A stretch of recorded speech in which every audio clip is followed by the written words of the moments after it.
The sound was what struck me first. Not the gentle Napa breeze rustling the oak leaves, not the string quartet's fading note. It was the sound of a trap snapping shut, a clean, metallic click heard only in the silent center of my own mind. The officiant, a pleasantly beaming woman who'd spoken of blended journeys, smiled and handed the microphone to Jason. My Jason, his hands, usually so warm, looked oddly pale against the brushed steel. He turned to me, his blue eyes holding that familiar, tender sparkle. My heart, a traitorous, hopeful thing, gave a little flutter. This was it. Our vows. Melissa, he began, his voice rich and sure. Amplified across the sun-dappled lawn were 200 of our closest friends, colleagues, and investors sat watching. My beautiful, brilliant Melissa, from the moment I met you, I knew you were extraordinary. I smiled, the muscles in my face performing their well-rehearsed, joyous duty. You've built an empire, he continued, a note of practiced awe in his tone. You've astounded the world. But today, I want to honor a different part of you, the part one fell in love with, the caring, selfless heart that beats beneath that CEO exterior. A faint, cold trickle started at the base of my spine. Selfless, he'd always called me driven. Fearless, never selfless. Alex, my partner and my rock, standing stiffly to my right as my designated man of honor, shifted his weight almost imperceptibly. He felt it too. Jason's gaze swept over the audience, lingering on the front right rows at the Pembroke block. His father, Richard, sat straighter. His mother, Cynthia, dabbed at her eye with a lace handkerchief. A collective, anticipatory breath seemed to be held over their section. We stand here, Jason proclaimed, his voice swelling with something that wasn't quite love. It was triumph, not just as two people joining lives, but as two families becoming one. And in a family, we care for our own. We sacrifice for our own. The cold trickle became a river. My bouquet of peonies and orchids felt suddenly heavy, its stem slick in my grip. That's why, Jason said, turning back to me with a smile so wide it didn't reach his eyes. It fills me with such pride to announce, here before all the people we love, that my wife, Melissa, will be stepping down from her executive position at Verve Tech to dedicate herself fully to what truly matters to caring for my ailing grandparents, Nana Eleanor and Pops Robert. Their need is great, and her heart, I know, is greater. This is the true meaning of partnership, of family. He said it. He actually said it. For a heartbeat, there was silence, a vacuum of sound where the world should have been. Then it erupted. From the Pembroke rows, a surge of noise that not applause, but a roar of approval. Whoops! Loud clapping. A few hears. Richard Pembroke was on his feet, face flushed with victory. Cynthia was openly weeping with joy, clutching her sister's arm. Young cousins whistled. It was a celebration, a coronation. The conquering CEO had been publicly drafted into the family nursing corps. My eyes snapped to Alex. His face, usually a mask of calm, analytical composure, was a study in pure, undiluted horror. His jaw was slack, his eyes wide behind his glasses, fixed on me in a silent scream. What the actual fuck? I didn't look at my own friends, my team from Verve Tech. I couldn't. The heat of their shock, their second-hand humiliation, was a physical force at my back. Jason was beaming, basking in the familial adulation, extending the microphone back toward the officiant as if he'd just delivered the most romantic pledge in history. The officiant, poor woman, was frozen, her smile stuck in a rictus of confusion. That's when I moved. My smile, which had faltered for a microsecond, returned. Not the soft, bridal smile from before. This was the smile I used before a boardroom showdown. The one that didn't touch my eyes. I stepped forward, smoothly intercepting the microphone's journey before the officiant could take it. My fingers closed around the cool metal, just above Jason's. The movement was so fluid, so assured, that the Pembroke cheers stuttered for a moment. Jason's head turned, his brow slightly furrowed. A silent "what are you doing?" honey in his gaze. I brought the microphone to my lips. The feedback squealed once, a sharp sound that cut through the residual celebration and brought a sudden, attentive quiet. "Jason, darling," I said, my voice a marvel of calm, crystalline clarity. It carried, warm and intimate and deadly sharp. "That's a fascinating revisionto or prenup." A ripple went through the crowd. Prenup, the unromantic word, landed in the romantic air like a shard of ice. Jason's smile finally flickered. "Melissa, this isn't the time for, since we're making public announcements about my career." I continued, my tone conversational, as if we were discussing canapes. "Let me share a quick one of mine. You see, the Melissa Carter Irrevocable Trust, the one that holds my 52% stake in VerveTech, its terms just activated." I paused, letting the legal jargon hang in the air. I saw Chloe, my pit bull attorney and best friend, lean forward in her seat, a fierce grin starting to break through her initial outrage. "A key clause," I went on, locking my eyes with Jason's, which were now clouding with dawning panic, "states that the trust's assets become permanently locked, and its voting rights shift to a neutral executive board. Upon any event of spousal coercion or undue influence regarding my career or professional decisions." I tilted my head, "a public declaration at our wedding, orchestrated by your family, demanding I abandon my life's work to provide unpaid labor? Sweetheart, my lawyers are going to have a field day defining that." The silence now was absolute, profound. You could hear the rustle of a napkin 50 feet away. I gave the Pembroke section a sweeping look, letting my gaze rest on Richard's now purpling face and Cynthia's stunned, tear-streaked mascara. "So, about Nana and Pops," I said, my voice softening with faux sympathy. "I'd highly recommend you all pool your resources and hire a truly excellent, round-the-clock nursing team, a top-tier one, because, unfortunately for your planning committee." I looked back at Jason, whose expression had crumbled from confusion to shock to something very much like terror. He was seeing the merger fall apart. Not ours, the one where his family acquired a cash-generating asset with a Yale-educated caregiver attached. I delivered the final line, gentle as a surgeon's cut. My rates just became prohibitively high. I lowered the microphone. I didn't hand it to the officiant. I didn't hand it to Jason, who was standing there, pale and utterly hollowed out. I simply held it at my side. The void of sound stretched for 3 endless seconds. Then, chaos. Not the joyous chaos of before. This was the sharp, discordant chaos of a plan spectacularly exploded. "What is the meaning of this?" Richard Pembroke's voice boomed. Sans microphone, raw with fury. He was on his feet again, but this time pointing a trembling finger. "How dare you?" Cynthia let out a strangled sound, halfway between a sob and a shriek. "You vicious girl! After all we've done to welcome you." From my side, Alex finally moved. He stepped firmly to my side, a solid, protective presence. He didn't say a word.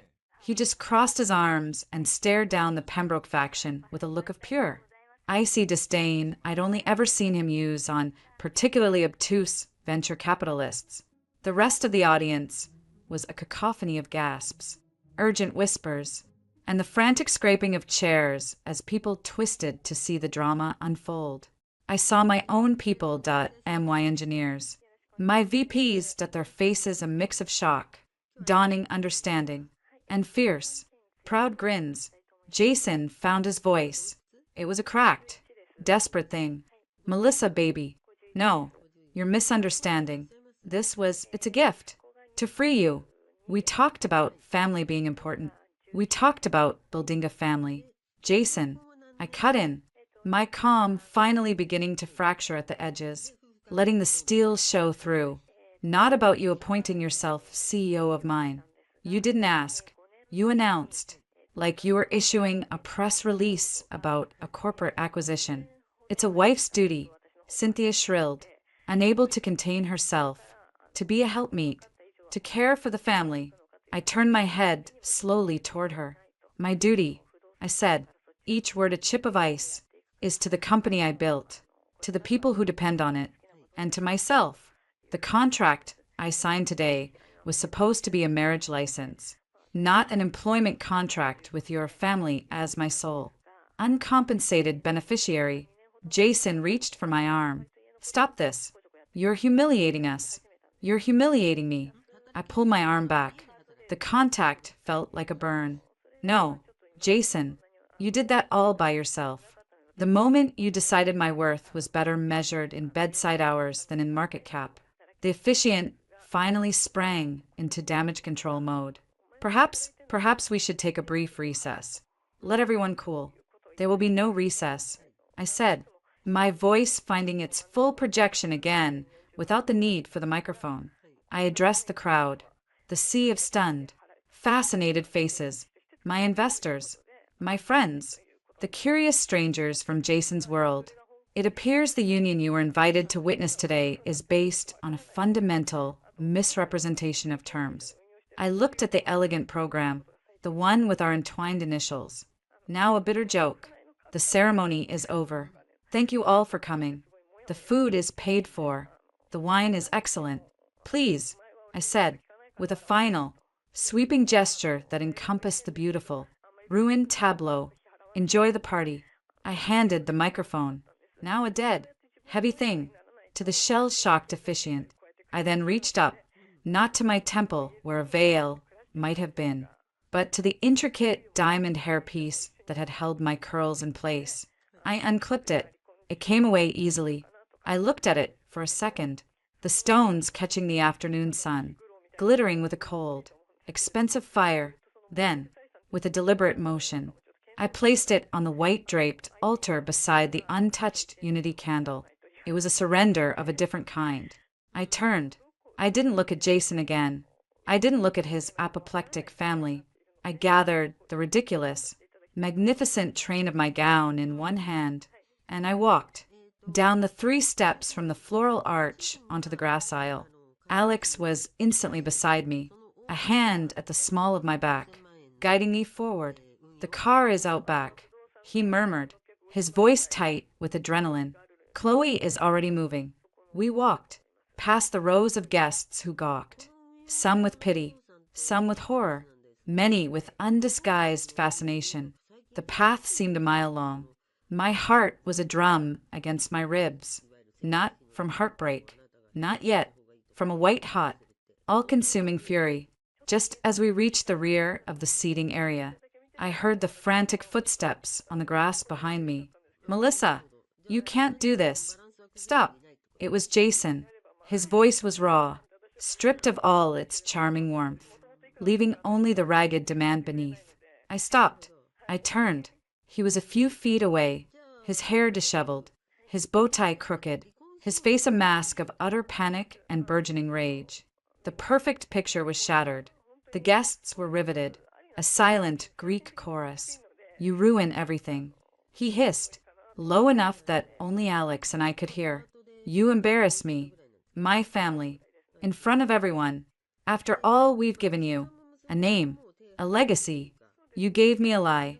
Jason, I said, my voice terrifyingly quiet. You wanted a trophy with a trust fund and a nursing degree. You didn't want a partner. You wanted an asset. It's called being a family. He spat. Something you clearly know nothing about. Your company. Your money. That's all you care about. It's all you've ever cared about. And there it was. The truth he'd so carefully hidden beneath bouquets and love letters and whispered promises. My success wasn't something he admired. It was a resource to be managed, a problem to be solved. By eliminating it, I looked at this man I had almost vowed my life to. I saw the stranger beneath. No, I said, finally feeling the first crack in the dam of my anger, letting the cold, hard certainty seep through. It seems all you've ever cared about is what my company and my money could do for you. The performance is over. Jason, the reviews are in. I turn my back on him for the last time.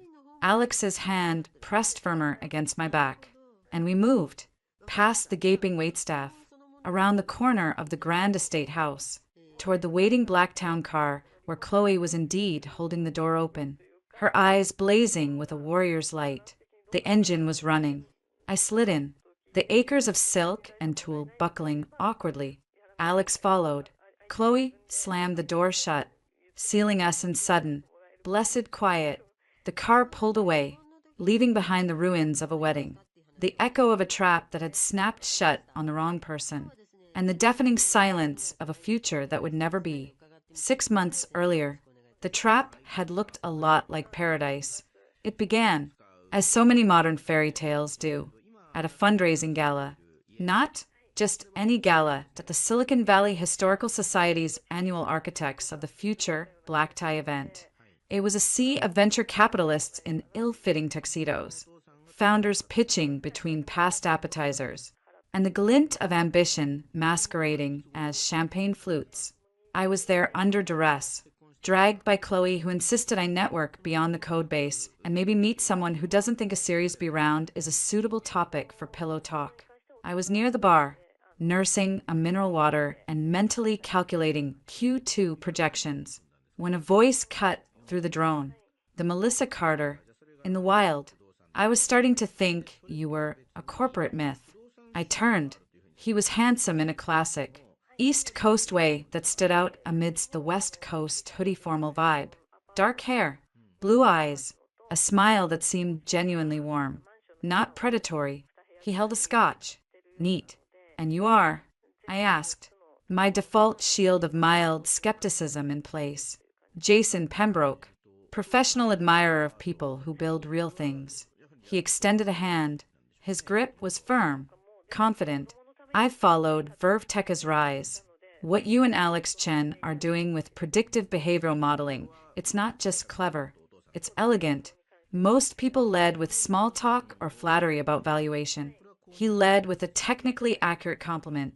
It was disarming. A fellow connoisseur of algorithms? I asked, taking a sip of water, a frustrated one. I'm in legacy asset management. Boston. He said it with a self-deprecating twist of his lips. Pembroke Sons. 4th generation.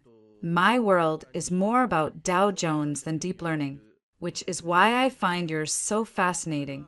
It's the future. Mine is politely curating the past.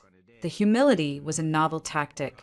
We talked, or rather, I talked about data streams, about the ethics of AI, about the sheer, terrifying thrill of scaling a company from a Palo Alto garage to a Soma high-rise.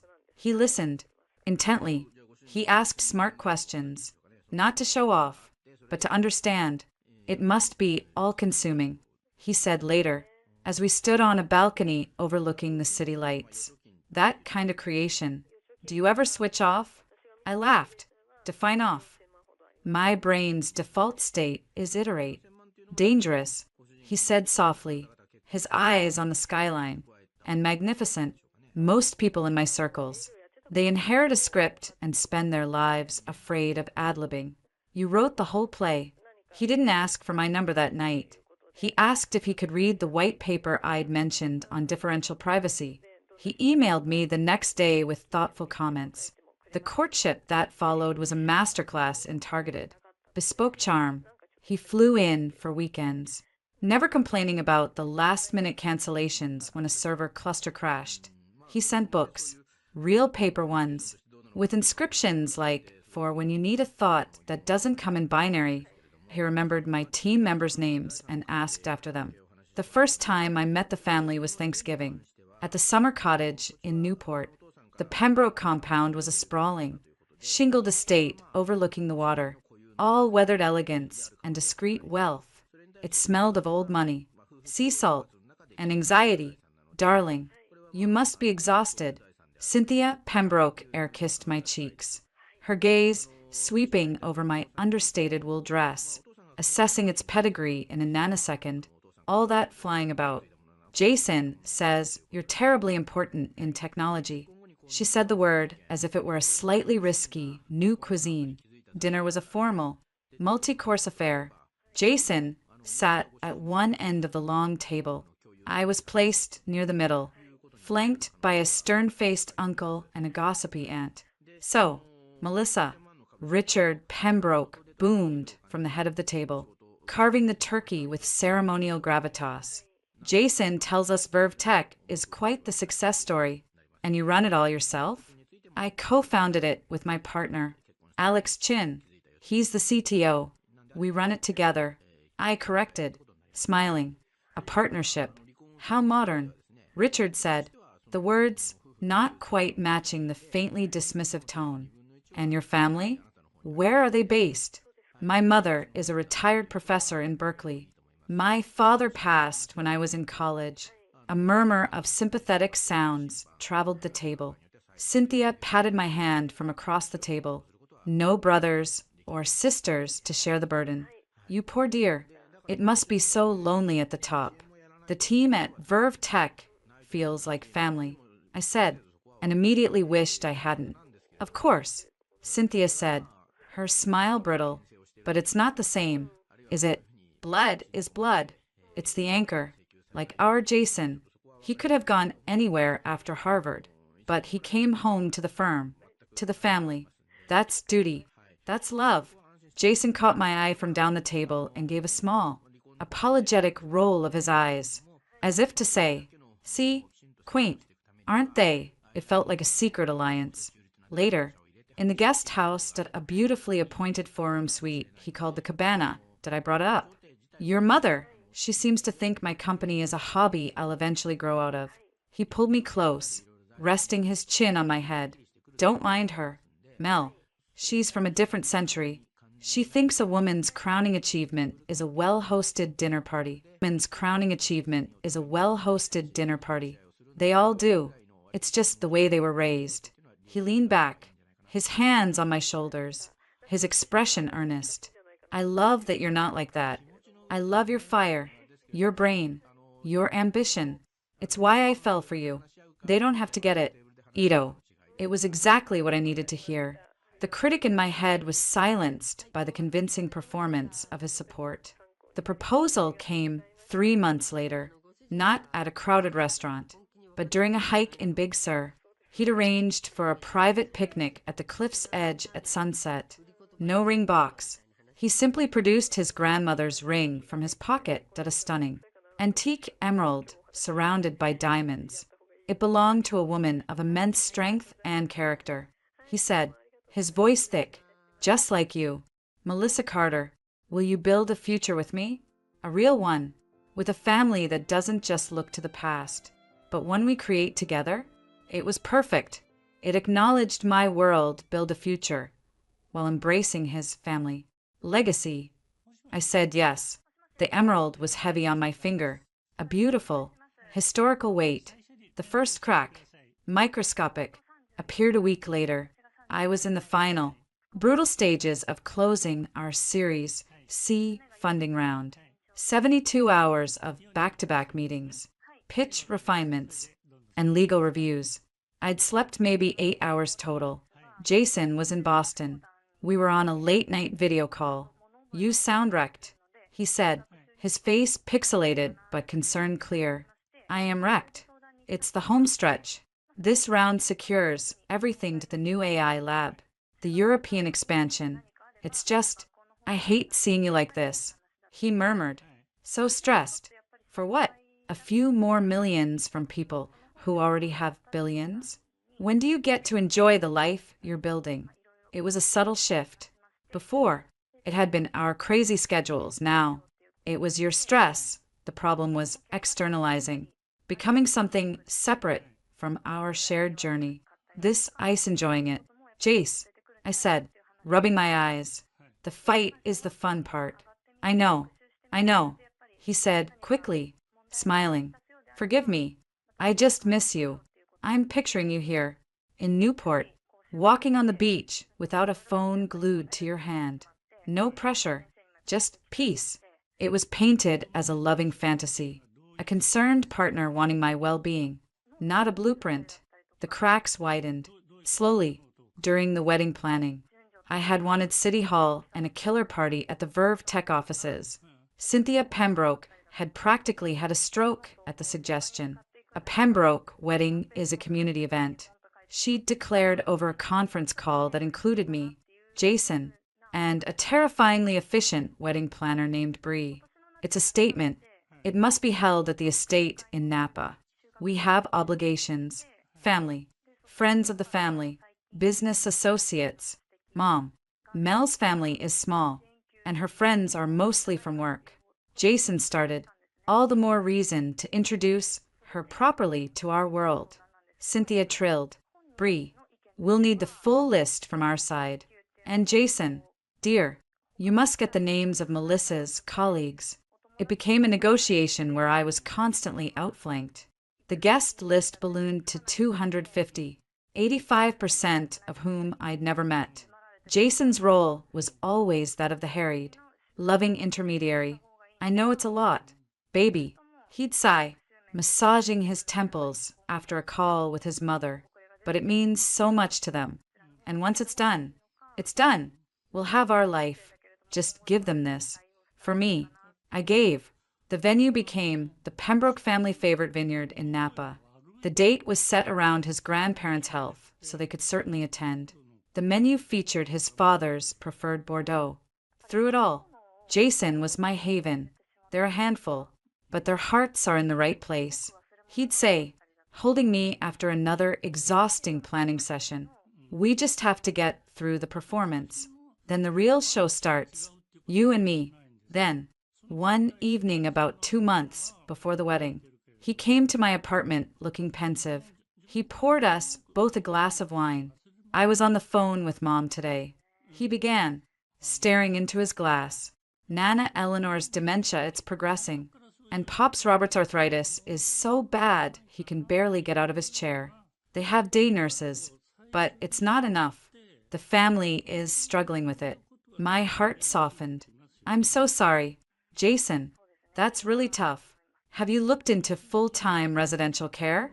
I know some amazing, state-of-the-art facilities. He shook his head slowly. It's not the Pembroke way. We care for our own. At home. Always. He looked up at me, his eyes swimming with a pain that felt utterly genuine. Mom and Aunt Helen are trying, but they're not young either. The cousins are all scattered, with their own lives. It's just a lot. I reached for his hand. What can we do? We can help financially. Of course. Get them the best in-home care team money can buy. Round the clock. He squeezed my hand, a grateful smile touching his lips. You're amazing. You know that. But it's more than money. It's about presence, continuity. He paused, choosing his words carefully. Mom was saying she was hoping that once we were settled, once you weren't pulled in 1,000 directions by the company, you might be able to take more of a leadership role in their care. Oversee things. Your organizational skills are legendary. He said it lightly, as if asking me to plan a charity gala. The cold trickle from the wedding day had its origin here, in my cozy living room. Jason, I said carefully, withdrawing my hand, I'm running a company that employs 300 people and is trying to change an industry. I can't oversee a medical care situation in Rhode Island. I know, he said, backtracking immediately. It was just Mom thinking out loud. A foolish hope. Forget I mentioned it. He came over and kissed my forehead. Your work is everything. I would never ask you to compromise that. Never. He dropped it. For weeks. But the seed was planted. The language had shifted again. My company was no longer our future or even her passion. It was what pulled me in 1,000 directions. It was the obstacle to providing what his family needed. The final pre-wedding crack came from Alex. He called me into his office, a space littered with prototypes and white boards covered in furious scrawl. You got a minute for some non-wedding insanity? He asked, His brow furrowed.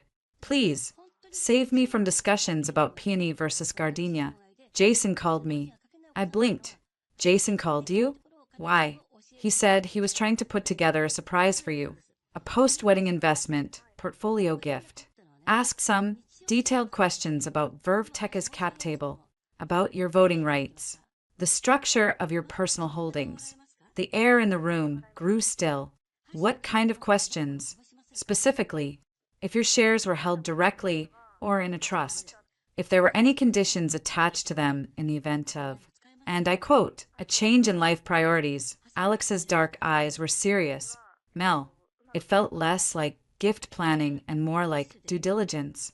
The cold trickle turned to ice in my veins, but I brushed it off. My Jason, my supportive, loving fiancé, he's probably just clueless about tech equity, I said, hearing the defensiveness in my own voice, trying to sound smart for some wealth manager. You know how old money finance guys are. Alex leaned forward. I know how sharks are. I don't like the smell of this. Is your prenup locked down? Ironclad? Chloe's on it, I said, suddenly wanting to end the conversation. It's fine. Alex. Really? He's just awkward with this stuff. As I left his office, Jason's words from our first meeting echoed in my head. My world is more about Dow Jones than deep learning. He understood equity structures just fine. He'd been in asset management for over a decade. I shoved the thought down. Deep. It was the pre-wedding jitters. Paranoia. I was about to marry a man who loved me, who supported me, who saw my strength as an asset, not a threat. The gilded cage, I would realize far too late, was never made of obvious bars. It was constructed from traditions, family duty, concern for your well-being, and the gentle, persistent suggestion that the world you built for yourself was less important than the one you were expected to inherit. And by the time you hear the click of the lock, you're already inside. The scent of chlorine from the rooftop pool mixed with the crisp San Francisco fog. I was in my office, staring at a line of code that refused to resolve, when Chloe stormed in, a manila folder clutched like a shield. We need to talk. Now. No CEO deflection bullshit. I leaned back, rubbing my eyes. If it's about the floral arrangements, I've surrendered. Cynthia wants peonies. The universe will have peonies. It's about the only thing more important than not having hideous centerpieces, she said, slapping the folder onto my desk. The prenup. My first, second, and third drafts are in here. We need to get it signed before you get so lost in lovey-dovey land that you agree to give him half of your firstborn's future IPO. Chloe, come on. Jason's not like that. Every man is like that until several $1 million are on the line, she retorted, dropping into the chair opposite me. Her sharp, elegant features were set in her courtroom face, unyielding. Mel, listen to me. You are about to marry into a family that views wealth as a team sport, and the new player's assets get added to the communal pot. Your IP, your Verve Tech equity, your future earnings that they need to be walled off. Completely. Or so help me God. I will have the ceremony halted on grounds of my best friend's temporary insanity. I sighed. The code forgotten. He's going to hate this. He thinks it's unromantic. Transactional. Good, Chloe said, not a shred of sympathy in her voice. Marriage is transactional. The transaction is, I give you my heart and my life. You give me yours. Not, I give you my company. You give me your expectations. Now, here are the non-negotiables. She opened the folder. 1. Verve Tech. All equity. All future valuation. All intellectual property you brought in or will create remains your separate property. 2. The Melissa Carter irrevocable trust becomes the sole vehicle for your stake. Its terms are ironclad and cannot be amended without the approval of an independent trustee, which will be me. By the way, because I don't trust a bank to have your back. 3. In the event of a dissolution, you walk with what you brought in. plus 50% of any marital asset appreciation directly tied to your income or efforts. He gets 50% of the appreciation tied to his. We'll use separate forensic accountants. It's clean. It's fair. It sounded cold, clinical, the antithesis of the sunset proposal in Big Sur. And what does he get? I asked, weakly. He gets to marry the most brilliant woman in Silicon Valley who isn't suffering from a messiah complex. Chloe deadpanned, and, based on his W-2s, which I had discreetly looked into, he gets a significant upgrade in lifestyle and social capital. Don't you dare feel guilty. This is business. The business of not ending up as a cautionary tale in Forbes. I brought it up that night over dinner at our favorite bistro. Jason had flown in for a quick midweek visit. Chloe is, finalizing some legal documents for us. I started, pushing my salmon around the plate. More wedding vendor contracts? He asked, sipping his Pinot. Tell Bree to just send them to my mother. She's got a lawyer who specializes in this stuff. Not exactly. It's the prenuptial agreement. The glass hovered near his lips. He set it down slowly, the clink against the table sounding unnaturally loud. His face, usually so open and warm, closed like a shutter. A prenup. It's standard, Jason, for people in our situation. It protects both of us. Our situation. He asked, his voice dangerously quiet. And what situation is that? A man in love with a woman? Or a merger between two balance sheets? That's not fair, I said, feeling a flush of defensive heat. I've built something. You've built something. This just ensures that what we built before stays ours. And what we build together, we share. It's pragmatic. Pragmatic. He spat the word. It's distrust. Melissa, dressed up in legalese. You're planning for a divorce before we've even said I do. What does that say about your faith in us? In me? His eyes were wounded, the blue turning stormy. My parents never had one. My grandparents never had one. A Pembroke gives their word. And that's the contract. Your grandfather married a woman whose biggest asset was a hope chest. Jason, I'm worth over $200 million on paper. And that paper is changing every day. I kept my voice low, but the intensity crackled between us. This isn't about trust. It's about reality. My reality. Our investors' reality. My employees' reality. So it's about them, he said, nodding as if I'd confirmed his worst fear. Your company comes first. Always. Even before our marriage. That's a cheap shot. And you know it. I shot back, my temper fraying. This is for our marriage. To take the money off the table so we never have to fight about it. So no one can ever accuse anyone of marrying for the wrong reasons. The accusation hung in the air. He flinched as if struck. The wounded look deepened, morphing into something more profound, a betrayal. You think that's what this is? He whispered, his voice rough. You think I'm after your money? After everything? The flights, the weekends, putting up with your 80-hour work weeks, playing second fiddle to your board meetings. You think I did all that for a payout? The cleverness of it was breathtaking. He wasn't defending against the prenup. He was attacking my character, framing my prudence as an insult to his sacrifice. Guilt, thick and immediate, washed over me. No, Jason, of course not. Then what? He pressed, leaning forward. If you trust me, prove it. Let's go into this clean. No lawyers, no walls, just you and me. It was the romantic's ultimate plea. And it was a trap. It's not about trust like that, I said, struggling to find the words Chloe had so easily wielded. It's about good governance. For our life together. He let out a short, bitter laugh and threw his napkin on the table. Governance. You're talking about our marriage like it's one of your board meetings. He stood up, throwing a wad of cash on the table.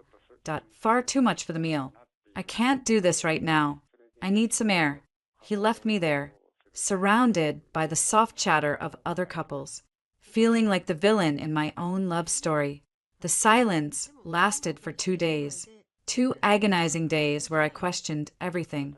Was Chloe being too cynical? Was I letting my boardroom mindset poison something pure? Maybe love was supposed to be a leap of faith. His call, when it came, was heavy with resignation. I talked to my father. He said, his voice flat, and he called me a naive fool. Said of course there needs to be a prenup, that it's irresponsible not to have one. He gave a hollow laugh. So, congratulations. You and my father are on the same page. Against me. Jason, it's not against you. It feels like it. He interrupted. The pain raw again. But fine. If this is what you need to feel secure, we'll do it. Send the papers to my lawyer. But I want one thing. What? A clause. A statement of intent. Not everything can be about money. Melissa, I want a clause that speaks to the real vows, to being there for each other, in sickness and in health, for better or for worse. My heart softened. This sounded like the man I'd fallen for. Of course, that's what marriage is. So, we add something, he said, his voice gaining a subtle strength. A clause that says, in the spirit of partnership, if a genuine family crisis arises, that a true for worst scenario, like a prolonged illness of a spouse or a direct family member requiring significant care, both parties commit to prioritizing the family's well-being and providing necessary support. It's a promise, Melissa, not a financial one, a human one. It sounded noble. It sounded like the vow itself. What could be wrong with affirming our commitment to be there for each other's families? I'll have Chloe look at the language, I said cautiously. Don't let her strip the heart out of it. He pleaded. This is the one piece of this whole legal nightmare that needs to be about us. About love, not liability. When I presented the clause to Chloe the next day, her eyebrows nearly hit her hairline. Oh, hell no. Prioritizing the family's well-being. Providing necessary support? Melissa, that's not a clause. That's a blank check written in emotional ink. Necessary support could be argued to mean you quitting your job to become a full-time hospice nurse in Newport. Don't be dramatic, I said, though a sliver of doubt crept in. It's a statement of principle. It's non-binding. It's about intent. In a legal document, intent is a weapon. She fired back. His lawyer, who, by the way, is a shark from a white shoe firm in Boston that will have a field day with this, Your Honor. My client reasonably relied upon this clause, this express promise to prioritize family. When he assumed his wife would leave her job to care for his grandparents, no, absolutely not. We fought for an hour. I was tired of the conflict, tired of feeling like a heartless pragmatist, tired of defending a position that made me feel like I was building a fortress around my heart instead of a home. Chloe, he's compromising. He's signing the damn thing. He just wants one piece of it to feel like a marriage vow and not a corporate takeover. Can't we give him that? Can't I give him that? Chloe stared at me, her expression shifting from loyally fury to deep, personal concern. You're exhausted. They're wearing you down. The wedding, the family, him, they're all pulling at you. And this, she tapped the clause. This is the hook. Fine. You want a heart clause? We'll write one, but on our terms. What we drafted was a masterpiece of Chloe's cynical genius. It began. The parties acknowledged the importance of mutual support in times of familial need. It then enumerated examples of support, emotional comfort, financial assistance for procuring professional care, logistical help. It explicitly stated that support did not constitute an obligation for either party to abandon their career, education, or primary residence, and that any such decision would require separate, fully negotiated agreement. It was, in essence, a clause that said, we'll be nice and help pay for things, but no one is becoming a nurse. We sent it over. The blowback was immediate, but not from Jason. It came from Richard Pembroke. Through Jason. My father says it's an insult. Jason reported, his voice tight on the phone. He says it reads like we're strangers negotiating a business partnership, not two people in love. The language is cold. It's defensive. It's clear. I countered, feeling the familiar frustration rise. It's a slap in the face. Melissa, after I agreed to your terms? To this whole process? Can't you just meet me in the middle? Use the language my lawyer drafted. It says what we mean. It comes from a place of love, not suspicion. The negotiation dragged on for weeks.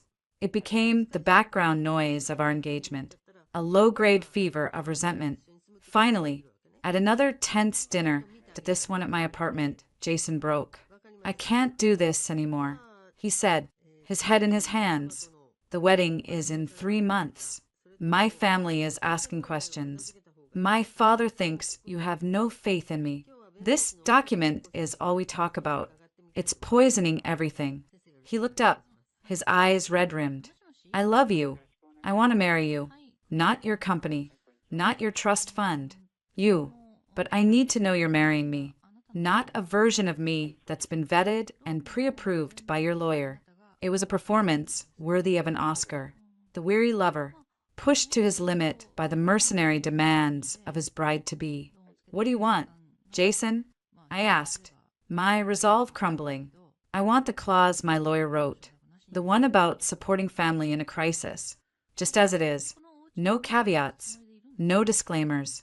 As a sign of good faith, a sign that this isn't all just a financial transaction to you. He reached across the table, taking my hands. Give me this one thing. This piece of paper is going to sit in a vault forever. Mel, we're never going to need it. Let it say something beautiful.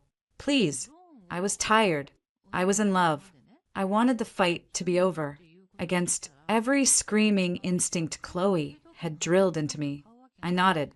Okay. Your clause. As written. He pulled me into a hug, his body shuddering with what felt like relief. Thank you.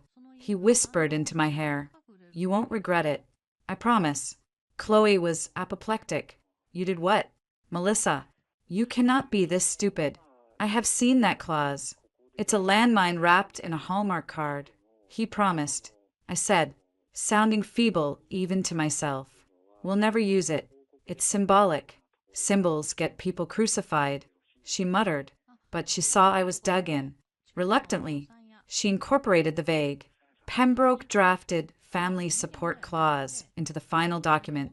In return, Jason's lawyer signed off on every one of our ironclad financial protections without another word. The trust was locked. My equity was safe. It felt like a victory. The signing took place in a sterile conference room in Chloe's firm's offices. Jason and I sat on one side, our lawyers on the other. The air was thick with antipathy. Richard Pembroke had insisted on being present, a silent, glowering sentinel in the corner. As I flipped through the pages, initialing where Chloe's yellow tabs indicated, my stomach was in knots. I found the clause, Section 8.3, Mutual Support in Familial Adversity. In recognition of the sacred bonds of family, the parties hereby affirm their commitment to provide comfort and support to one another in the event of a serious health crisis affecting either party's immediate family member. Such support shall be a paramount consideration during such times. It was flowery. It was vague. Paramount consideration. What did that mean? I glanced at Jason. He gave me a small, reassuring smile and a nod. It's just words. The smile said, our love is what matters. I signed. He signed after me, his signature a bold, confident slash. As the lawyers gathered the documents, Jason leaned over and kissed my cheek. I'm glad that's over, he whispered. Then, just loud enough for Chloe to hear, he added with a wry smile, let's hope we never have to look at these cold, dead pages again. Chloe, stacking her copies, didn't look up. From your lips to God's ears. Jason, Richard Pembroke stood, his expression one of profound disapproval. A sorry way to start a life together, he announced to the room. Before turning and walking out, Jason squeezed my hand. Don't mind him. He's old school. He looked at the thick stack of bound papers, a shadow passing over his face before he replaced it with a look of relieved affection. It's done. Now we can just be us. I wanted to believe him, with every fiber of my being. I wanted to believe that the cage, now legally codified in Section 8.3, didn't exist, that the lock I had just helped fashion would never be used. The weeks after the prenup signing were a tense ceasefire. Jason was overly affectionate, as if trying to erase the memory of the legal battle with grand gestures. He called it getting back to us. I called it whiplash. The wedding planning, however, was a war of attrition waged by his mother. My guest list of 50 friends and colleagues was deemed sparse. Cynthia insisted on balancing it. Darling, the Pembrokes have obligations, she sighed over the phone, as if explaining gravity to a child. The Van Horns have been summering next to us in Newport since the 40s. Not inviting Carlton would be an act of social war. And the Fitzgeralds, the Bancrofts, it's simply not done. My attempt to hold firm. It's my wedding too. Cynthia, that was met with silent disapproval and an end run to Jason. He'd call later, sounding drained. Mel, I know it's a lot, but these people, it's the ecosystem. It's how things work for my family. Can we just give her this? Once the wedding is over, we set the rules. I was outmaneuvered. The list ballooned to 220. I recognized maybe 30 names. The real clash came over the rehearsal dinner. A critical series D funding meeting was scheduled in Menlo Park for the same Friday afternoon. I'd be cutting it fine to make it to Napa by 7 p.m. You're missing the rehearsal. Jason's voice was flat on the phone. Not missing. I'll be late. The lead VC is flying in from Singapore. This is for the new AI lab. Jason, it's monumental. More monumental than our wedding. The question wasn't playful. It's one dinner. Jace, I'll be there for the actual wedding. My team needs me. I need you, he shot back. A sharp edge I'd never heard before. This isn't just a party. It's about showing unity. Showing my family that we're a team. That you're part of this team now. When you prioritize some investor over a family obligation, it sends a message. Family obligation? I echoed, my own temper rising. Jason, my company is me, family. Alex, Chloe, my team, they've been with me through everything. This meeting ice an obligation. To them. There was a long pause. When he spoke again, his voice was cold, detached. I see. Well, don't let us keep you from your real family. The call ended. He didn't pick up again for 2 days. I made the meeting. I was brilliant. We secured the term sheet. I raced to Napa, still in my power suit, arriving as the rehearsal dinner desserts were being cleared. Cynthia's lips were a thin, disapproving line. Jason was cordial, distant. He introduced me to a sea of strangers with a fixed smile that didn't reach his eyes. And this is my fiancée, Melissa. She's joining us from her other life. Later, in our hotel suite, the fight was quiet and poisonous. You embarrassed me, he said, pouring a scotch. You're being unreasonable. This is who I am. This is my life. Is it? He turned, his eyes blazing. When does our life start? Melissa? After the next funding round? After the IPO? When you've conquered the world and have nothing left to prove. I'm tired of competing with a server farm for my wife's attention. The word wife hit me like a slap.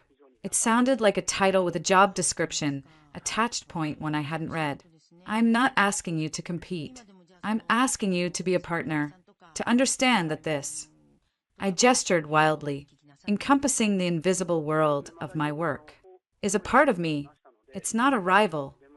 It feels like one, he muttered, draining his glass. It always has. That was the crack that split the foundation. The pretense was gone. My ambition, once charming to him, was now the problem. A week later, he came to my apartment with news. His grandmother, Eleanor, had fallen.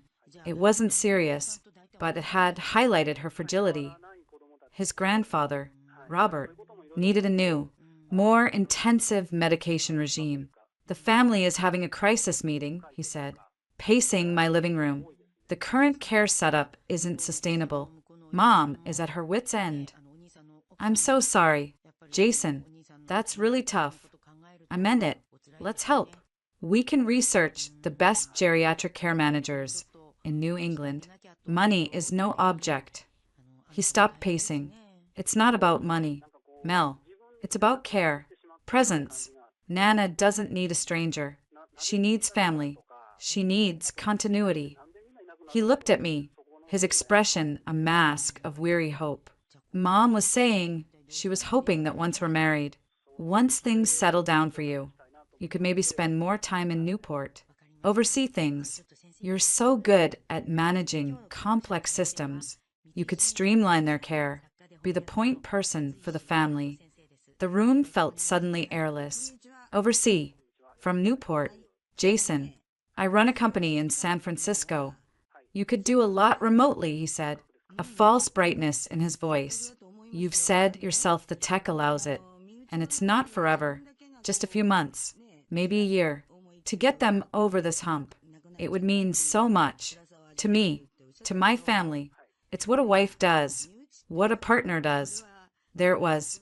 Not a question, an expectation, wrapped in the language of partnership and duty. My phone buzzed. A text from Alex. Need you on the emergency conference call. Data breach attempt. Now, I looked from my phone to Jason's pleading, expectant face. The two worlds weren't just colliding. One was demanding the other's surrender. Jason, I can't move to Newport. Not for a year. Not for a month. My life, my company, is here. We can hire the best team money can buy. I'll fly out every weekend, but I cannot be their full-time care coordinator. His face hardened. The warmth vanished, replaced by something stony and unfamiliar. So that's your final answer? Your team comes first. This isn't a competition. This is reality. Your reality, he spat. Your company, your schedule, your priorities. Where does family fit? Melissa, where do it fit? Or am I just another item on your to-do list, to be managed between board meetings? He stormed out. The slamming door echoed the finality of it. An hour later, my adrenaline still high from handling the data breach call. Alex came into my office. He closed the door softly.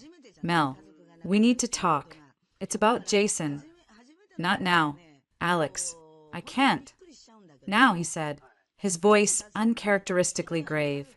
He sat down. A few weeks ago, he called me, asked about the voting structure of your Series C preferred shares. Really specific stuff.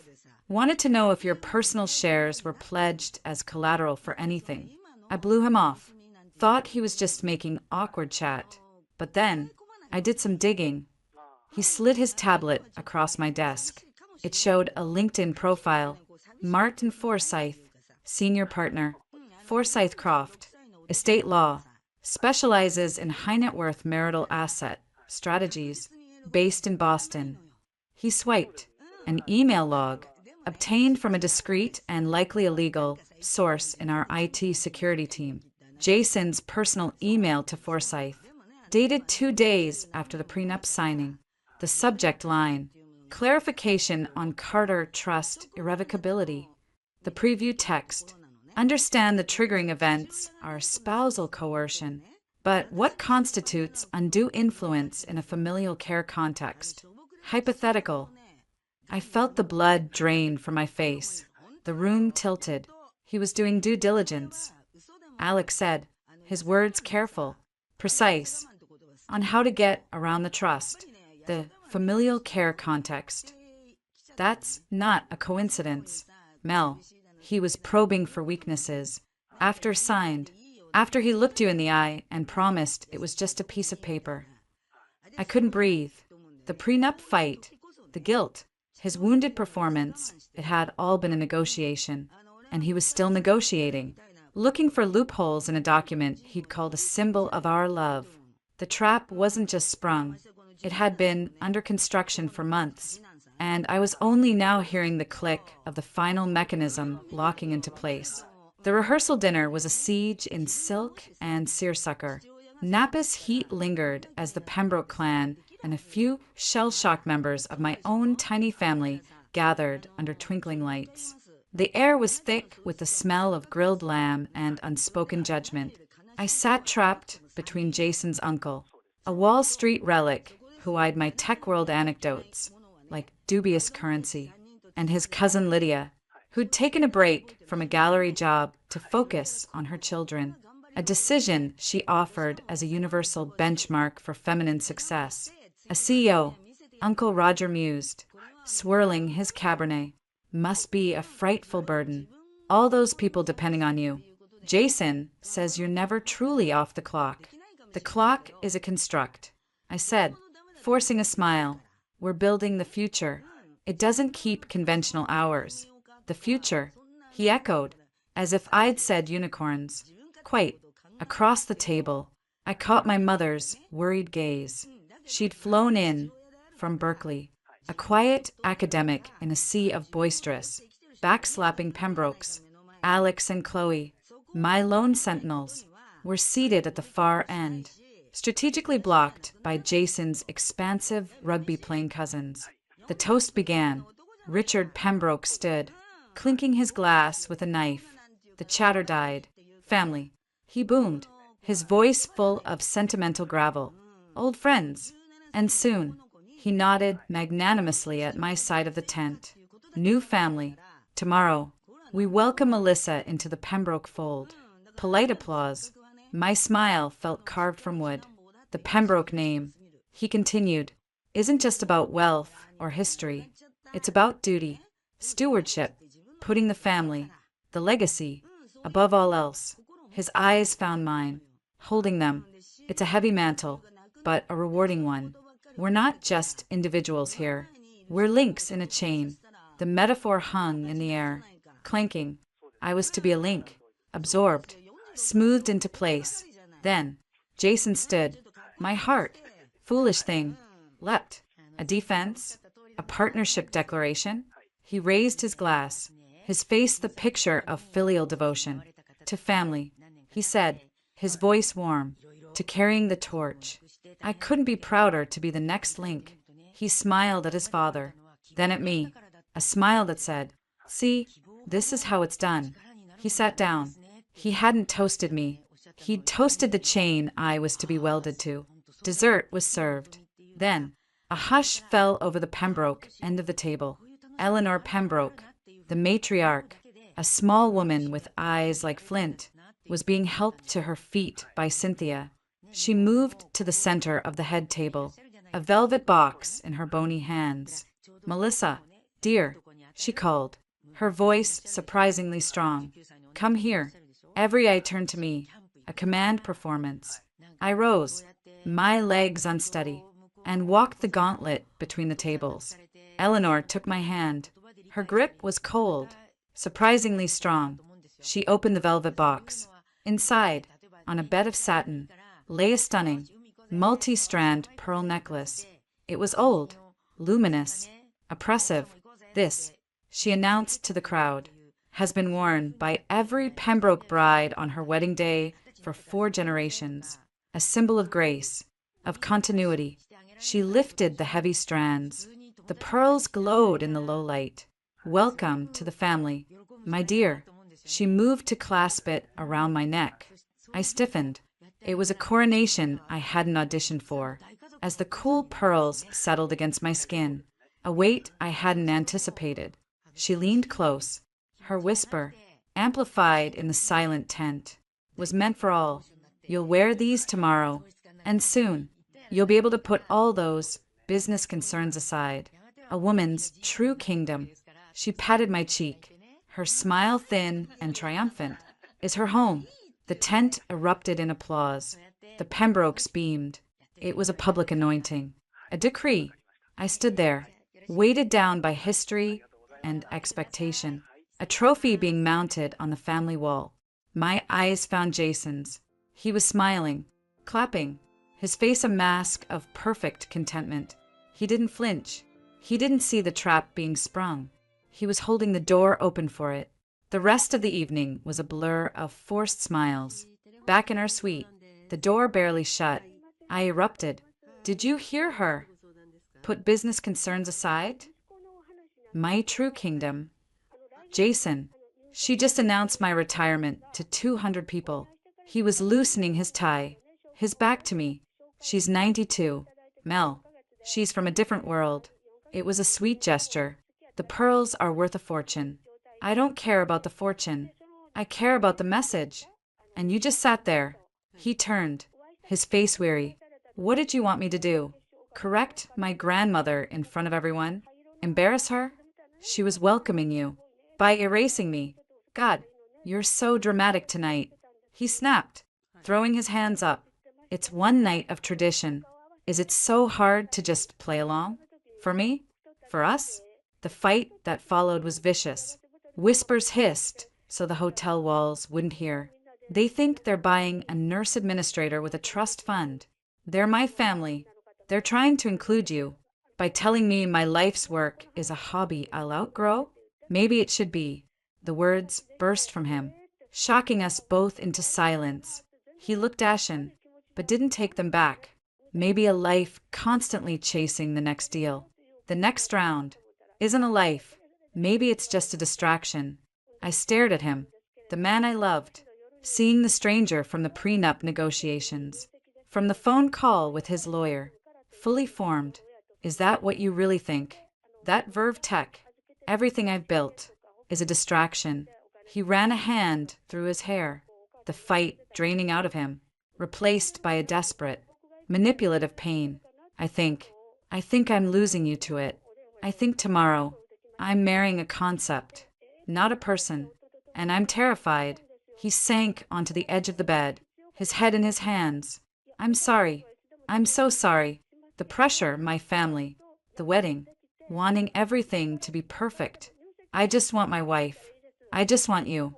It was a masterful pivot, from attacker to victim, from demanding surrender to pleading for salvation. The anger in me warred with a deep, conditioned desire to soothe, to fix. Jason. My voice broke. He looked up, tears glittering in his eyes. Real or not, they were effective. Call it off. My breath caught. What? If this isn't what you want, if my family is too much, if I'm asking for something you can't give, call it off. Right now. I'll walk out there tomorrow and tell everyone it's my fault. He said it with the fervor of a martyr. And in that moment, faced with the nuclear option. Total, public humiliation, letting down my own family and friends who'd flown in, admitting this whole grand affair was a catastrophic mistake. Why courage faltered. The path of least resistance glowed seductively. Maybe he was right. Maybe I was being stubborn, putting my pride before our future. Maybe, after the wedding, things would calm down. Maybe I could make them understand. The fight left my body in a rush. I sat beside him. I don't want to call it off. I whispered, the words tasting like ash. I love you. He pulled me into a crushing embrace. I love you too. I'm just scared. Forget everything I said. Forget my crazy family. It's you and me. Tomorrow, just you and me. He held me, murmuring apologies and promises, and I let him. I chose the gilded cage, because the thought of breaking down the door and facing me alone, echoing aftermath seemed, in that moment, infinitely worse. The silence in the car was a physical thing, thick and vibrating with adrenaline. Chloe was already on her phone. Voice low, rapid-fire command. Draft a statement. No from me, not from her. The marriage ceremony between Melissa Carter and Jason Pembroke was not completed. Ms. Carter will have no further comment at this time. Send it to our press list. Now, Alex just stared at me, his face pale. Mel, your phone. I looked down. My clutch was buzzing insistently. I pulled it out. The screen was a waterfall of notifications. Texts, emails, missed calls. Headlines were already popping up on news alerts. SV CEO's wedding day bombshell. My rates just went up. Pembroke heirs. Nuptial ambush backfires. Trust fund trap. Dramatic showdown at Napa Vineyard wedding. I silenced it, my hands trembling. The enormity of what I'd just done, the public spectacle of it, hit me like a freight train. I'd just nuked my own wedding in front of Silicon Valley and East Coast society. The pearls, I said, my voice hoarse. My fingers fumbled with the heavy clasp of Eleanor Pembroke's necklace. It wouldn't budge. Here, Alex said gently. He turned me, his engineer's fingers deftly undoing the stubborn clasp. The weight lifted from my neck. He held the strands for a moment, the pearls gleaming dully in the tinted car light, then dropped them into the empty water bottle holder in the door, as if disposing of hazardous material. Where to? The driver asked, eyes on the road. My place, I said. Not ours. Never ours. The apartment in Pacific Heights was still solely in my name. A fortress, not a shared home. We'd barely pulled out of the long driveway when a black SUV came screeching up beside us. Horn blaring. Jason was half hanging out the passenger window, his face a mask of rage. Stop the car! Melissa, you stop right now. Our driver, a pro, accelerated smoothly. Chloe didn't look up from her phone. Don't even think about it. The SUV matched our speed. You ruined me, Jason screamed, the wind tearing at his words. You vindictive bitch. After everything I gave you. I stared straight ahead, my heart a block of ice. Everything he gave me got a list of demands, wrapped in affection. His SUV swerved, trying to cut us off. Our driver cursed in what sounded like Russian and slammed on the brakes, then jerked the wheel, sending me sliding into Alex.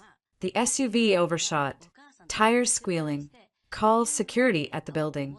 Chloe instructed Alex, her voice eerily calm. Tell them a deranged individual in a black Lincoln Navigator, plate likely Massachusetts, is not to be granted access under any circumstances. He is to be considered a trespasser and a threat. We lost the SUV in the winding Napa backroads. The rest of the drive to the city was a blur. My phone kept buzzing. One name popped up repeatedly, Richard Pembroke, then Cynthia, then a number from Boston I didn't recognize. I let them all ring. We arrived at my building. The head of security, a large, serious man named Leo, was waiting with two others in the lobby. Ms. Carter, we've been briefed.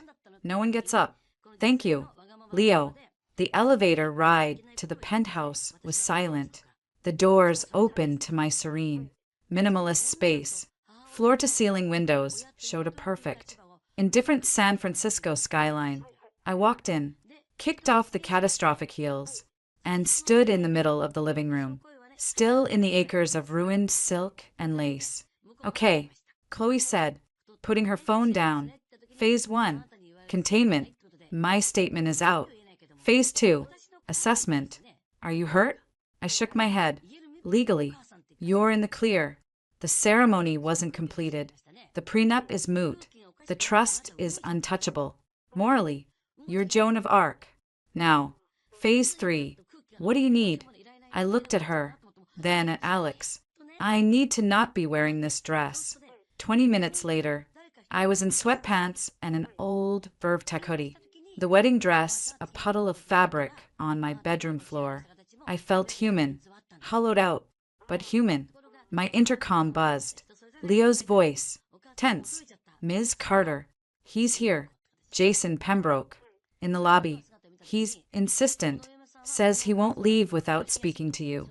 He's causing a scene. I walked to the panel and pressed the button. Put him on. A beat of static. Then Jason's voice. Ragged. Furious. Melissa, let me up. We need to talk. You can't do this. It's done. Jason, it is not done. You get down here and fix this.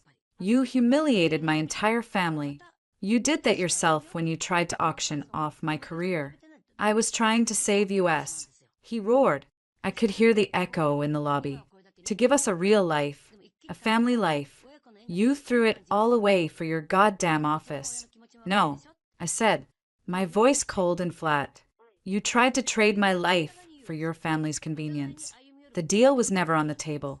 Now leave, or I'll have you removed. There was a scuffling sound.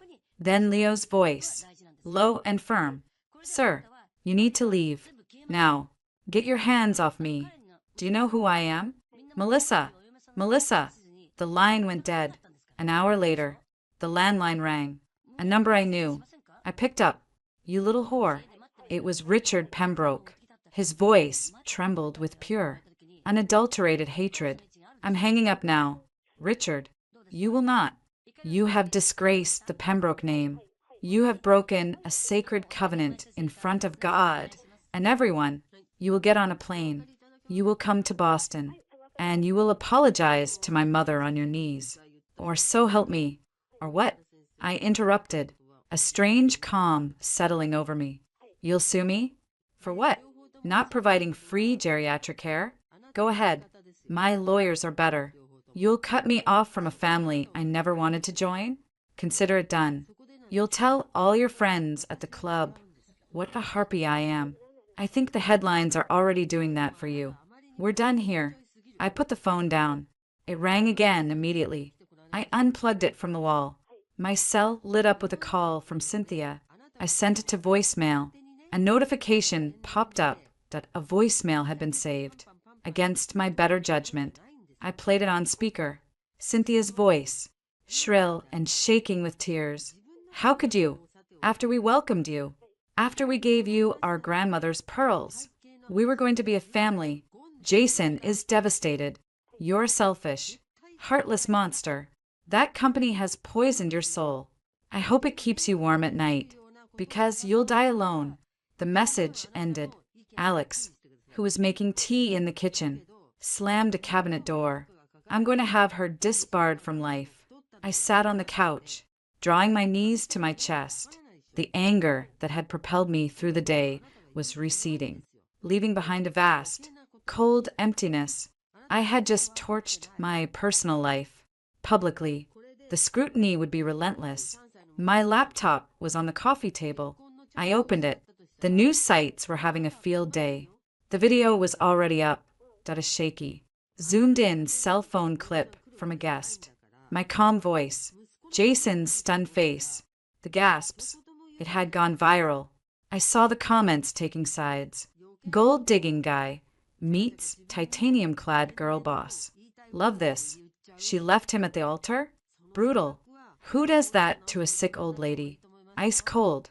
Pembroke family is a walking red flag. She dodged a cannon. Then, an email alert. The sender, martin.forsyth@forsythcroft.com. The subject, urgent, Jason Pembroke. I opened it. Ms. Carter, I represent Mr. Jason Pembroke. It is with great regret that we must formally demand the immediate return of the Pembroke family heirloom pearls, entrusted to you at the rehearsal dinner. Furthermore, we must inquire as to the status of several joint wedding gifts received at today's event. Please have your counsel contact me to arrange for the repatriation of all Pembroke family property. Sincerely, Martin Forsyth. I almost laughed. The pearls. They wanted the damn pearls back. Chloe read it over my shoulder and snorted. I'll handle this. She typed a quick reply on her own phone, then showed it to me before sending. Mr. Forsyth, the pearls in question were forcibly placed around my client's neck during a public event in what we now understand was a calculated piece of political theater. They have been recovered from the vehicle where they were discarded and are currently being held as potential evidence relevant to today's events. Any further communication on this or any other matter should be directed solely to me. Any attempt to contact Ms. Carter directly will be considered harassment and dealt with accordingly. Regards, Chloe Arsenault, ESQ. Evidence of what? I asked, tired of their insane, premeditated plot to Shanghai you into servitude. She said, shrugging, might not hold up, but it'll scare them. Now, the real question, what do you do now? I looked out at the city lights. beginning to sparkle in the twilight. My company was down there. My life's work. The thing they'd wanted me to abandon. I go to work tomorrow, I said, the words feeling solid, real, for the first time all day. And I make sure the world knows the show is over. But the business is very, very much open. The headlines didn't stop. They evolved. Day 1. Silicon Valley CEO jilts groom in dramatic wedding vow showdown. The tone was sensational, framing it as a shocking, possibly hysterical, act by a bride. By day 2, as more guest accounts and the full context of Jason's announcement leaked, the narrative pivoted. Pembroke heir's tradition play backfires. CEO bride invokes ironclad prenup. The financial and legal angles took over. Business outlets dissected the Melissa Carter Irrevocable Trust as a case study in founder asset protection. Day 3 brought the counteroffensive. A source close to the Pembroke family gave an exclusive to a New York Society blog. The story painted a picture of a cold, work-obsessed Melissa, unable to comprehend the sacred duties of family, who had cruelly abandoned a loving man and his frail, elderly grandparents. Words like selfish, career-obsessed, and heartless were sprinkled throughout. It ended with a heartbreaking quote, allegedly from Cynthia. We opened our hearts and home to her. All we asked for was a little compassion in return. She sees people as equations to be solved. My phone buzzed incessantly with requests for comment. I followed Chloe's rule. Radio silence. But the silence was being filled. I sat in my office at Verve Tech, the blinds closed against the potential paparazzi. Alex sat across from me, his laptop open. The team is solid, he said, his voice calm. Morale is actually weirdly high. Engineering thinks you're a badass. Sales is using it as a talking point about your unbreakable focus, but the board is nervous. They hate the spotlight unless it's on an IPO. What are they saying? Old man Peterson called. He said, and I quote, tell Carter to settle her marital disputes on her own time. The stock price of a privately held company shouldn't have gossip column beta. I almost smiled. Fair. The rest are waiting to see which way the wind blows. The PR firm is recommending a statement. No, I said, my voice firm. Not yet. When we speak, it won't be a statement. It'll be on our terms. Chloe arrived, carrying 2 lattes and a folder of legal fire. She dropped into a chair. Okay, status update. Jason's lawyer, Forsyth, has gone quiet after I told him the pearls were evidence. I think they're regrouping. The source in that blog post is absolutely Cynthia Pembroke. It's defamatory, but proving specific damages from a society blog is a slog. However, she opened the folder. It gives us a pretext. We are now considering a lawsuit for defamation and intentional infliction of emotional distress. The discovery process would be delicious. We could subpoena all of Jason's emails, his correspondence with Forsyth about the familial care context, the family's financial records to see just how desperately they needed a free nurse. I don't want a lawsuit. Chloe, I want them gone. Sometimes the threat is the weapon, she said, eyes gleaming. I've drafted a cease and desist. It demands a public retraction of the false statements and a commitment to no further disparaging remarks. It mentions the words fraudulent, inducement, and civil conspiracy. It's a grenade. Do I pull the pin? I thought of Richard's furious call, Cynthia's venomous voicemail. Send it to Forsyth and to Richard Pembroke's personal email. With pleasure, she typed a quick send command on her phone. Now, the other thing, the narrative. We can't let the heartless ice queen thing stick. It's bad for business. And frankly, it's bullshit. What do you suggest? A tearful interview with People magazine? God, no. Alex chimed in. Never show weakness. Not weakness. Chloe countered. Control. We need to reframe the story. Not bride's meltdown, but CEO's successful hostile takeover defense. She looked at me. You need to give one interview. One.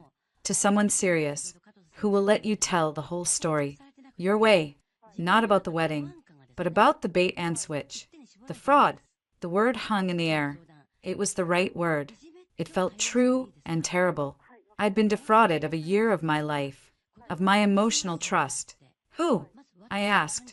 Simone Thorne. Simone Thorne hosted the circuit, a top-rated, no-nonsense business and tech podcast, known for long-form, incisive interviews. She was respected, feared, and impartial. She'd never do it. I said, it's gossip to her. I already floated it. Chloe said, a sly smile on her face. Her producer is salivating. They see it as a case study in modern power dynamics, gender, and legacy wealth.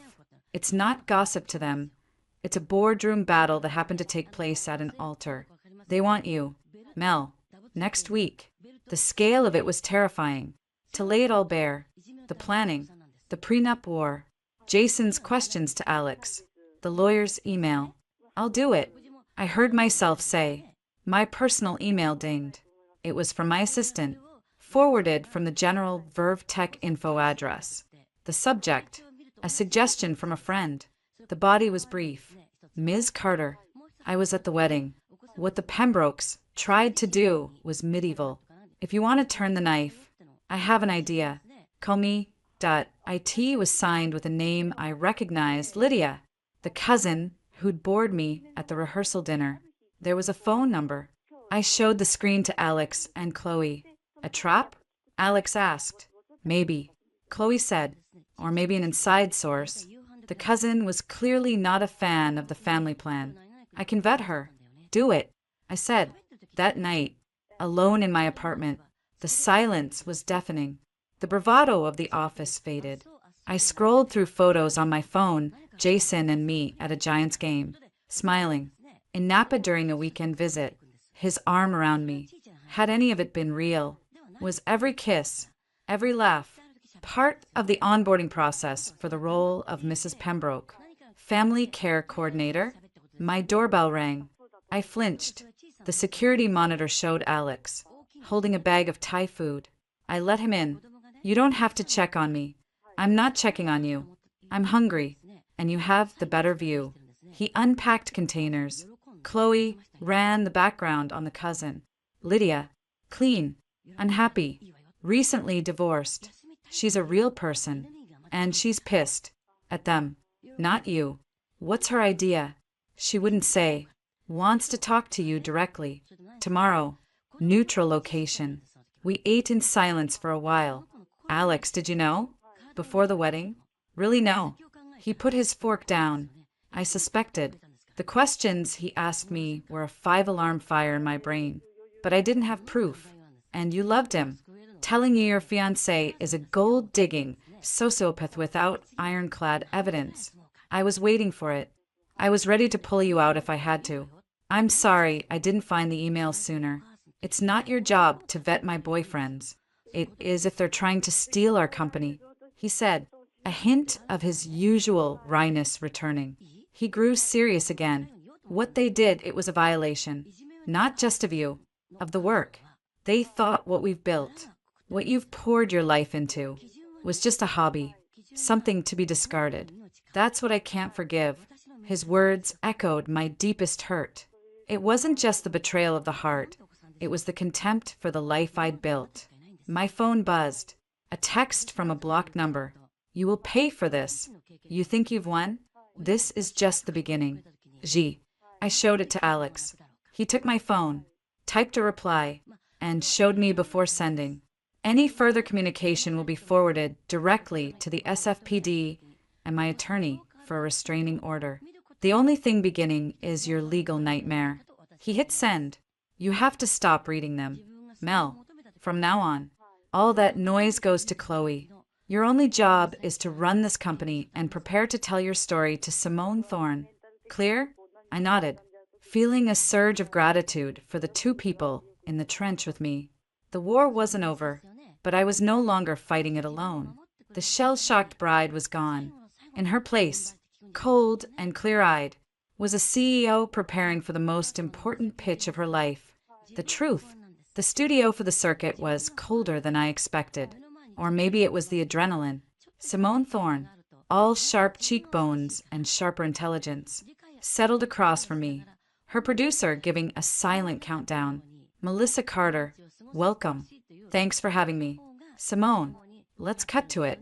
3 weeks ago, you became a viral sensation for calling off your wedding at the altar. The internet dubbed it the prenup pulpit moment. But this isn't a gossip show. I want to talk about what happened before the altar. You've built Verve Tech from the ground up. You're not a reality star. So, what led a woman like you to that moment? I took a breath. This was the pitch. What led me there? Simone, was a year-long due diligence process I failed to conduct. I was evaluating a merger of hearts, while the other side was conducting an acquisition of assets. Her eyes glinted. Explain. I was in love. He was charming. Supportive. Or so I thought. The red flags were there, but I reframed them. When his family talked about a woman's true kingdom being her home, I saw antiquated charm, not a job description. When he began questioning the time I spent on my company, I saw concern, not a growing resentment for my biggest competitor for attention. The prenuptial agreement became a major point of contention. Simone stated, having done her homework, it was the canary in the coal mine. I agreed. My lawyer, why brilliant, paranoid best friend, insisted on an ironclad trust to protect Verve Tech. His family saw it as a personal insult, a lack of trust. The negotiation wasn't about fairness. It was about them testing the perimeter walls. They wanted a clause about familial support in times of crisis. It sounded noble. My lawyer saw it as a potential loophole. I saw it as a compromise to keep the peace. And was it? A loophole? I leaned forward slightly.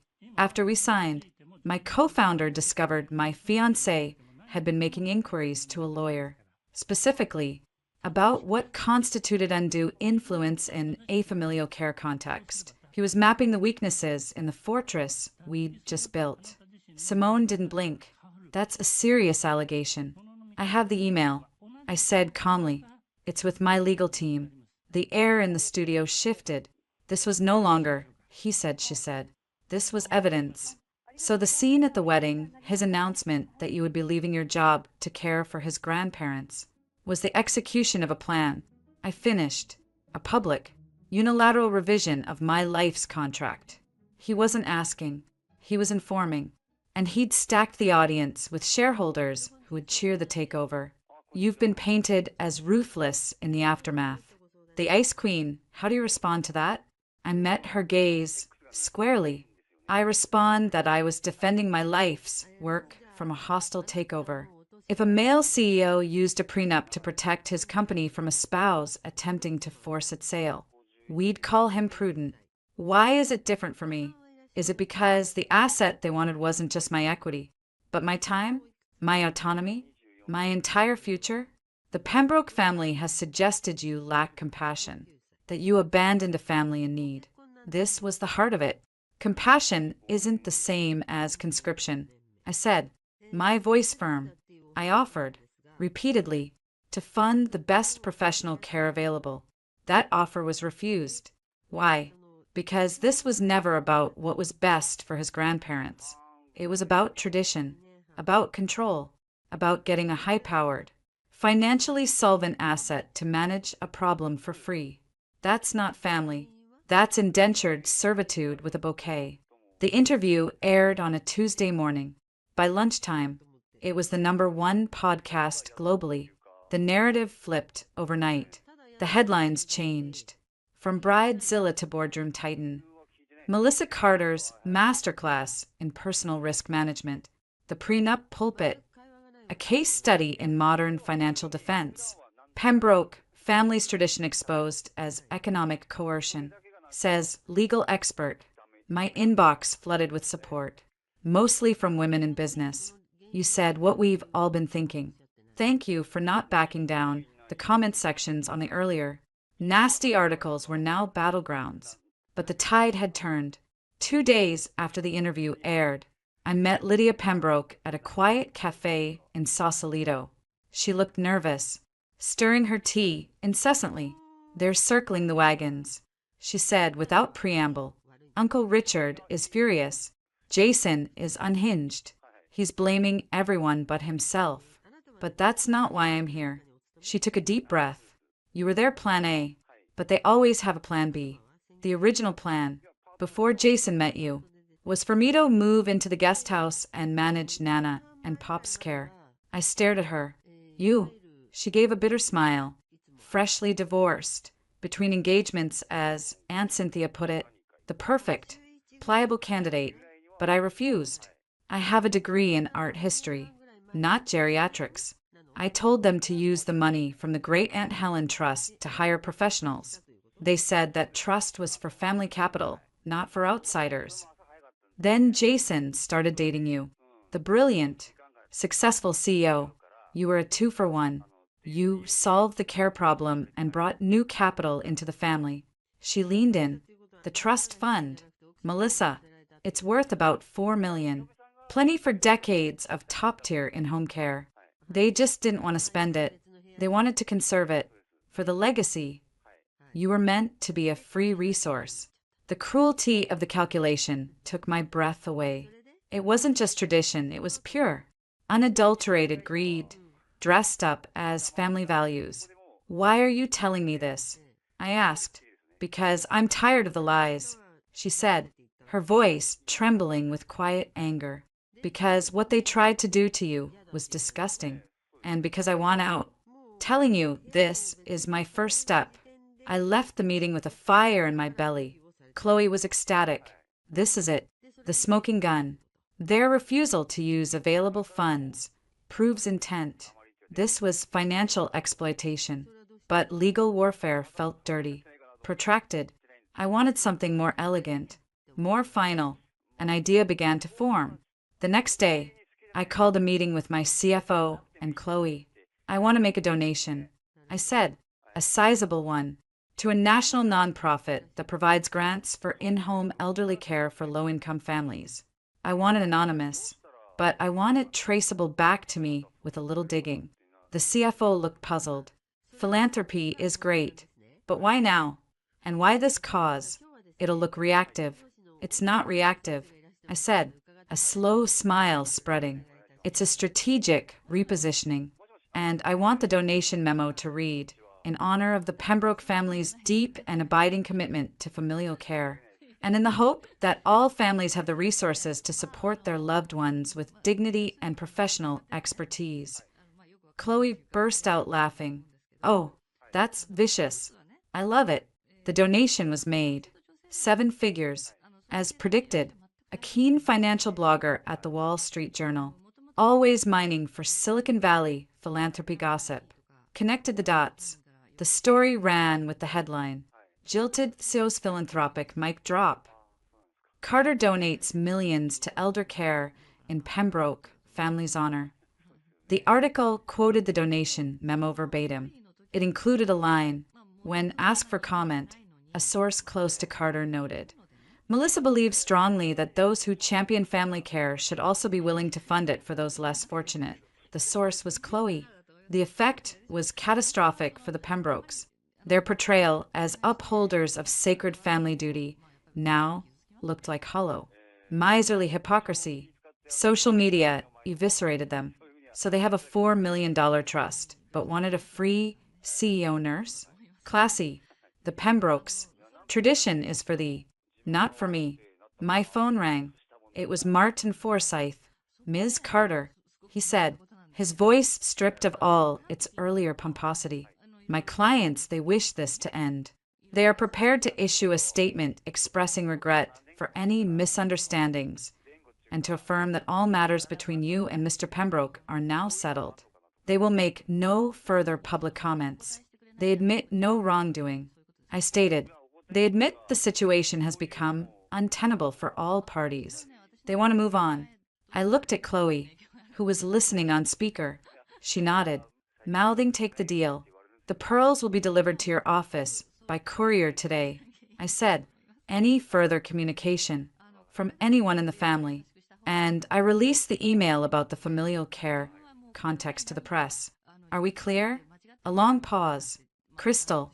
I hung up. It was over. The war of public opinion was won. The legal threats were neutralized. The Ice Queen narrative had melted, replaced by one of a shrewd, resilient leader who had faced down a gilded trap and walked away unscathed. But in the quiet of my apartment that night, the victory felt hollow. I had defended my territory. I had exposed the fraud. I had even managed a spectacular, reputation-burning counterstrike. Yet, the man I had loved was a fiction. The future I had imagined was ash. The noise had died down, leaving only the silent, spacious reality of my own company, my own life, and the chilling understanding of how close I had come to signing it all away.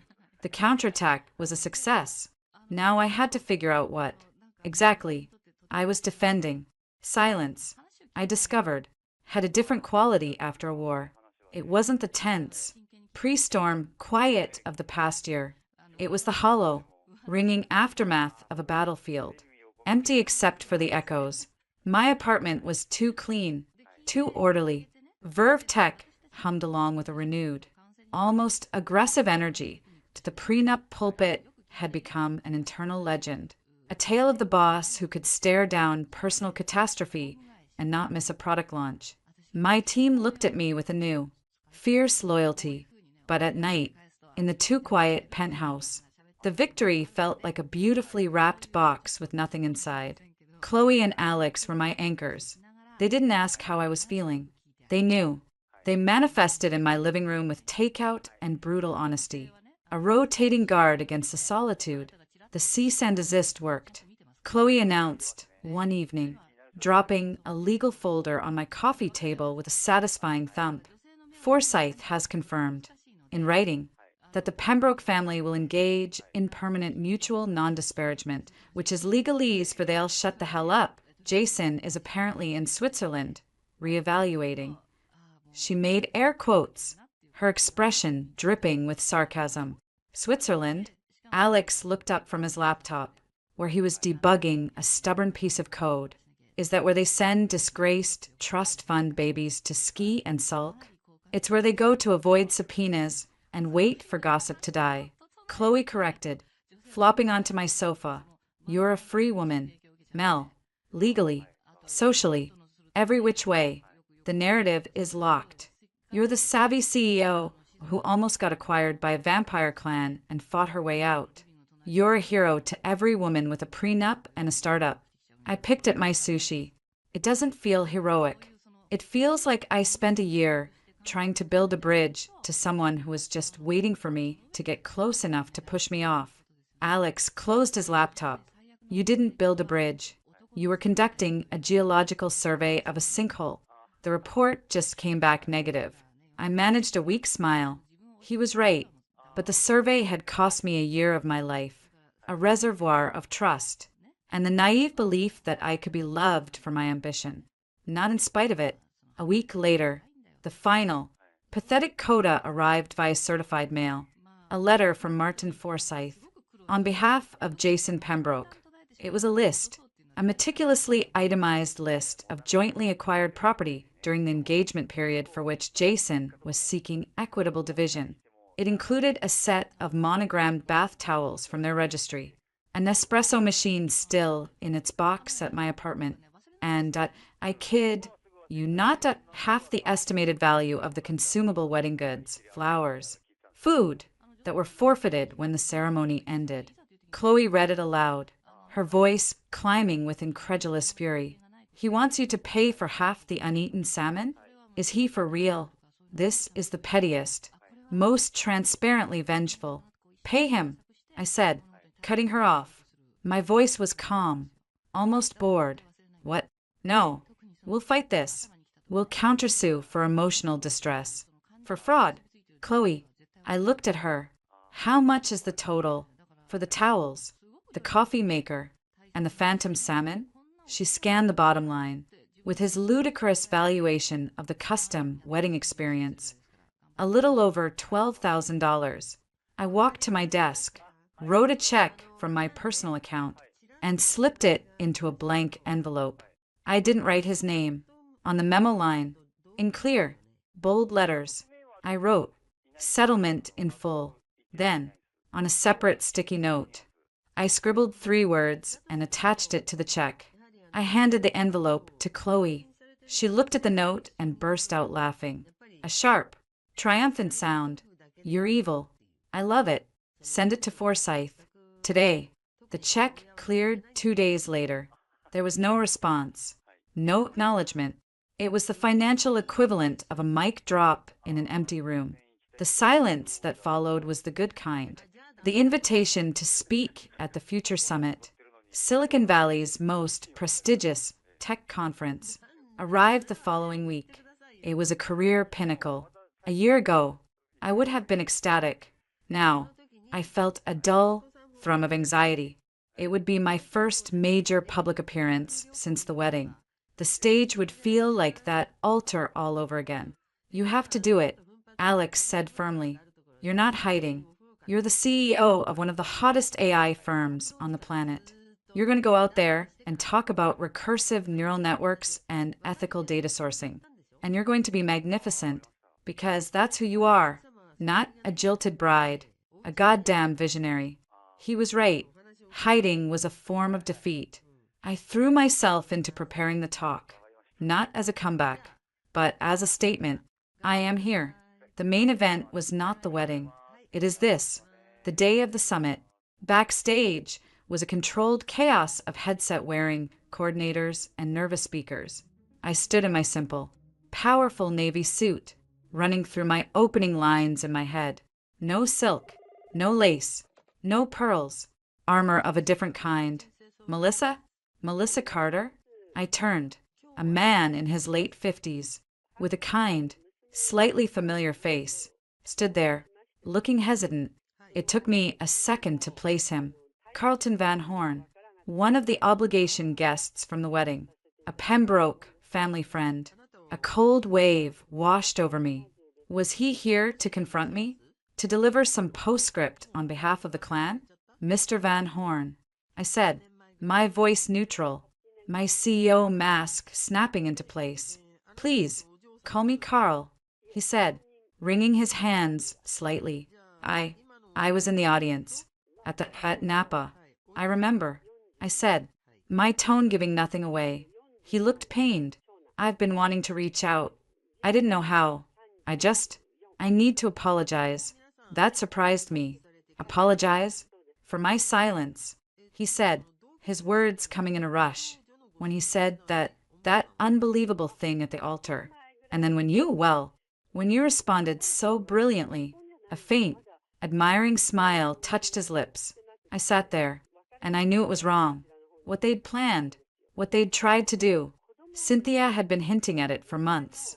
This wonderful solution for Eleanor and Robert. We all knew what it meant.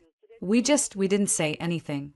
It was family business. It was the Pembroke way. He shook his head, his expression one of deep shame. My wife and we argued about it all the way home. She said we were cowards. She was right. I'm so very sorry I didn't stand up and call it out for what it was. It was grotesque. The anger I expected to feel didn't come. Instead, I felt a profound weariness and a flicker of something else. Pity. This man had been complicit in the gilded silence that enabled the trap. "Thank you for saying that, Carl," I said, my voice softening a fraction. "It took courage to come tell me now. Your interview on that podcast," he continued, "you articulated what so many of us on the periphery felt but couldn't say. The sheer entitlement of it. It sparked quite a few uncomfortable conversations in some very old drawing rooms. I can tell you, he met my eyes. I just wanted you to know that, and to wish you the best today.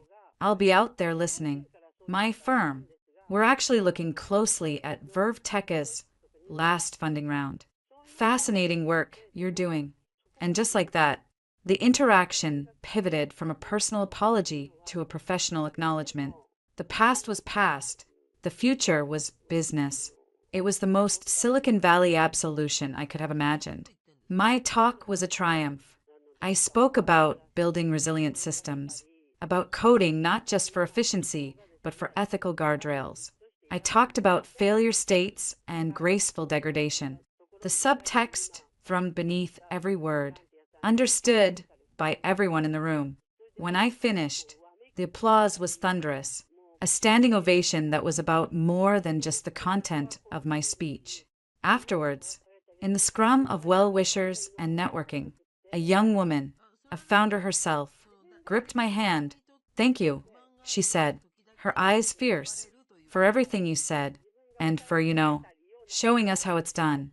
I just smiled and nodded, the weight of the symbol I'd become settling on my shoulders.